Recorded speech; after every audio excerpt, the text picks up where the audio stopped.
Hello everyone, welcome to Officer 24/7. My name is Niharika Walia, and I'm with you with the specific area of your JIIB examination. Today I'll be talking about a very important area, that is your JIIB success roadmap. What should be your specific steps, your timeline, and your resources for preparation. All those specific things that you need to cater when you are preparing for your JIIB examination. A pro tip: when you are preparing for JIIB, always remember your goal. You have to clear the examination because it leads to ultimate your increment. One increment is there in JIB and two increments are there in CIB. So all those specific things comes only when you are working hard for your examination. So based upon this good note, let's start with the session. First of all, please share the session, like the session, and subscribe to the channel. And don't forget to keep on learning, everyone, because this is where you begin. Okay, everyone, let's talk about it. When we talk about the examination, I hope you already know what are the benefits of this examination. You get professional growth. Again, you get to know many things that you should be prepared for because you're ultimately a banker. You know. Then financial incentives. You already know JIB gets one increment and CIB clear. Once you clear CIB, you get two increments. So that means overall three increments can be there. And if you go for promotion examinations in 1 or 2 year, you can say you can get more than three increments, which is again going to be helpful because year by year increments are also there. So compounding really makes a big difference. Then career opportunities are also there. So right, you get into more of those projects and good areas provided you prepare for your JIB CIB.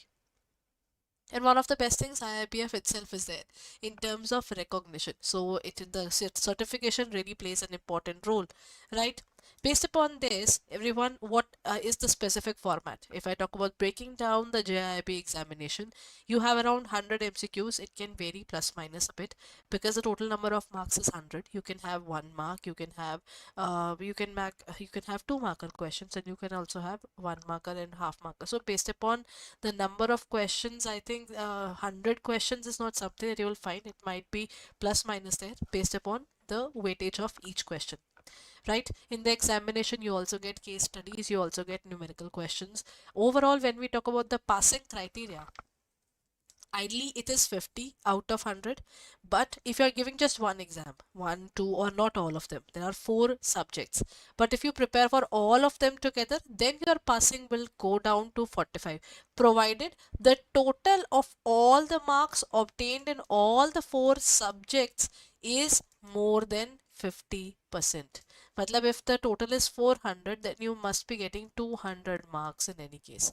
And you have 4 subjects: PPB, IE and FS, accounting and financial management for bankers, and last is retail banking and wealth management. So you've got 4 different subjects in the examination, and this is the pattern which they asked. They have their date sheet even. First examination is your PPB, second is IE and FS, and sometimes what happens is IE and FS and AFM, they are in the same week, which makes it very troublesome because these examinations are very lengthy. I think I think IE and FS is first one, and PPB second one. Yeah, PPB and AFM normally falls on the same week, even back to back. RPWM is good enough, and I think I would say this is some subject which is having a lesser amount of I would say questions and all. So matlab, the syllabus is smaller, and something people say that this is more easy as compared to other examinations. Obviously this requires some efforts as well, but yeah, as compared to other papers, this particular paper is slightly easy. So you have got a lot of challenges when you're preparing for this specific examination. Next part, if you talk about your preparation, what next you need to do? What is the specific? See, you should prepare in 3 phases. These phases should be there because ultimately I've seen people coming to us and saying that ma'am, is it possible that I prepare in the last week and I'll be done with the examination? Is it possible that I just look at the marathon and I'll be done with the particular examination? Is it possible that I don't study at all and I give the examination because I'm from commerce background, so I'll be able to clear the examination? All these 3 questions are basically something I would answer in one sentence, that is no. Okay, it's a complete sentence in itself. You cannot clear the examination just by doing this much of effort and you are expecting you will get 50 out of 100 minimum. And at the same time, this is not about one examination, but the entire four examinations, right? So in this case, if you expect to clear it in the first instance, then you need to give 1 to 3 months depending upon your availability and the efforts and number of hours you can put in. So you have to familiarize the syllabus. You'll have to look forward towards how do you, first of all, you have to know your syllabus. That's one particular reality for this examination. Knowing the syllabus makes the difference altogether. Then once you're done with the lot of concepts and everything, then you can definitely do next part, that is your revision. See, once you are done with the syllabus, you should always recall the topics. You should always check it out. Where do you stand in terms of your preparation? Where are you going forward towards your prep? And then you have to look forward towards solving the PYQs, practicing the questions just before the examination. Mock test is again very important, and the marathons that you're going through. So basically, phase 3 is the ultimate goal. That is where you have to reach, but for that, you have to go through phase 1 and phase 2 as well. You cannot just skip the phase 1 or phase 2 and just go for the phase 3.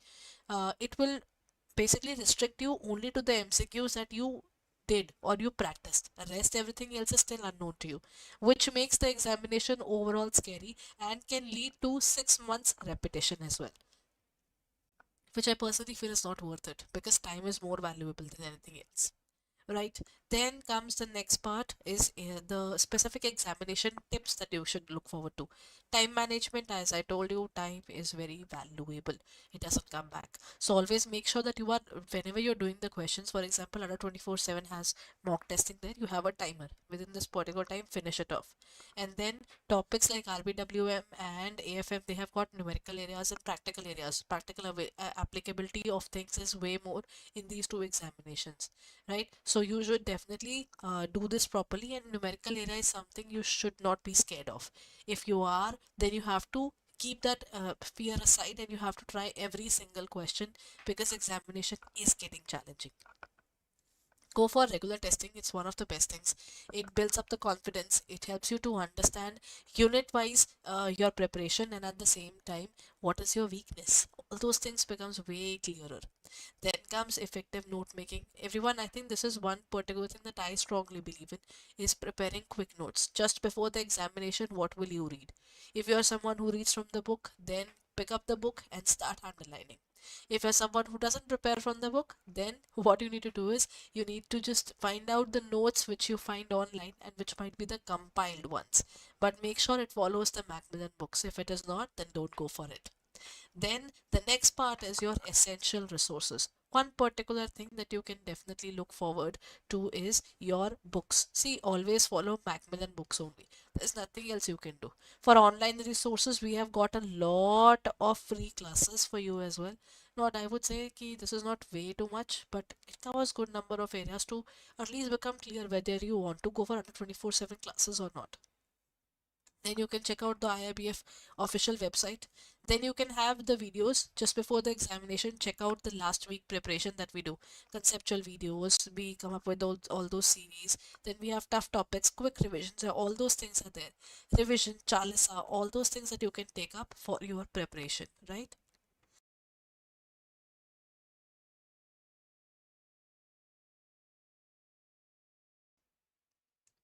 Sorry. Then the next part is progress tracking. Always look at yourself, where do you stand right now. You have to prepare your weekly goals. Self-assessment is utmost important. Revision tracker. I think one of the best ways which I somehow did is taking a diary and noting down what I did today. How many chapters, how many pages, because that gives you a little guilt. Probably I'm not having a productive day yet. To have a productive day, I have to study. That particular thing really makes a difference. And always achieve, whenever you do something, celebrate the small wins. Anybody who has been a bookworm at any point of time in their lives, you might associate with me there. Finishing a book or finishing a new thing, or you understand a new skill, or you work upon all these things, really gives you a sense of achievement. So when you have it, then go ahead and enjoy it. Go ahead and celebrate that part that you have learned something new in your life. That brings a lot of sense of accomplishment and basically reintegrates that particular sense of working again, because I know studying and working is not that easy, and at the same time it is way too challenging as well. And when you have to balance things, family, studies, as well as your jobs, it's hard. So whenever you get time to celebrate your winning, you should do that. Next part is keep eyes on your prize. That is, believe in yourself. Always make sure that you are believing in yourself. It is confidence is half the battle won. It is true. Because till the time you don't really, but please make sure that you're not overconfident. I have seen people telling me, ma'am, I will study in the last week, but that's too dangerous, right? If you stay focused, you stay consistent, things will work out. So daily efforts compound over time, even it's just drop by drop every day. It will work out. Then remember the rewards. You are getting increments, you are getting financial opportunities, financial growth, as well as the professional growth, which is definitely going to be there. So if you're preparing for this examination, I think these are good enough motivators when you're preparing, right? Acha, before I proceed further, everyone, let me show you. If you're preparing for this examination, you can definitely check out our courses.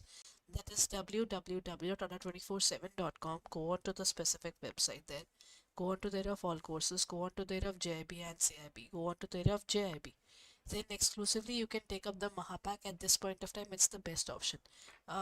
In this area, you will find our complete videos recorded, new batches coming up, revision batches, MCQ batches, case study batches, everything included in this. Mahapack includes everything. You just need to click on the area of buy now and go ahead and use the specific code Y541 and then apply it. Once you apply it, you will get it for 5999. I think that's a good amount. 12,000. It is for 12 months and you're getting 6,500 rupees per month is basically your investment if you talk about it.